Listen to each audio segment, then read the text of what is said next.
Hi, so being that you're interested in face reading, I wanted to give you a little demonstration. And I've chosen to look at the nose because they do vary so very much. Now, there are three aspects of the nose which can give us insight as to a person's character and to their health, but today we're just going to focus on character. So the three things that we look at with the nose are the width from side to side of the nostrils, the roundness or the pointiness of the bulb of the nose, the tip of the nose, and also we look at how visible the nostrils are. So ideally, when we're looking at people, when we want to face read them, we want to be looking straight at them, and there wants to be no expression, because face reading is not about reading expressions, it's about reading the features of the face. So I have for you here three noses which I know from the original photos are taken from people who are looking absolutely straight at the camera. Now then, when I teach face reading, I teach it on a scale. So I give an average, one extreme and another, and then you can see where what you're observing once you're away from the training, where it fits on that scale. So you haven't got to remember hundreds and hundreds of different variations.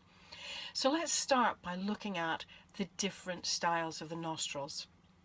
So I think if you look at the nostril width amongst all three pictures, you'll see that there's a variation.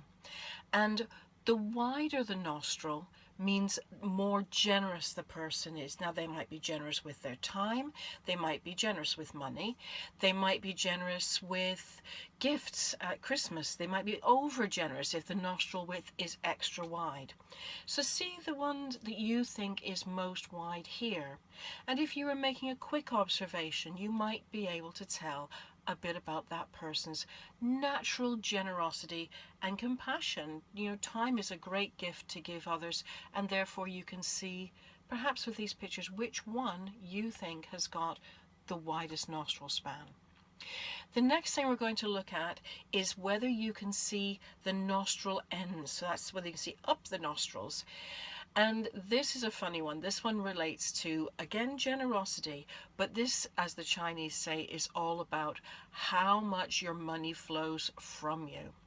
So you'll see here quite easily that there's a span of visibility of the nostrils. And what this says is that the more hooded the nostrils, the less you can see when you're looking at a person completely straight on, the more careful they are with their money, the more you can see the ends of the nostrils. In fact, seeing up the nostrils, as you can see on the far side, then this person will be like an open tap and their money will run through them. Now, that may not be a bad thing, providing they've got lots flowing in, but it's still a good indicator of character when, as the Chinese say, in particular relating to money.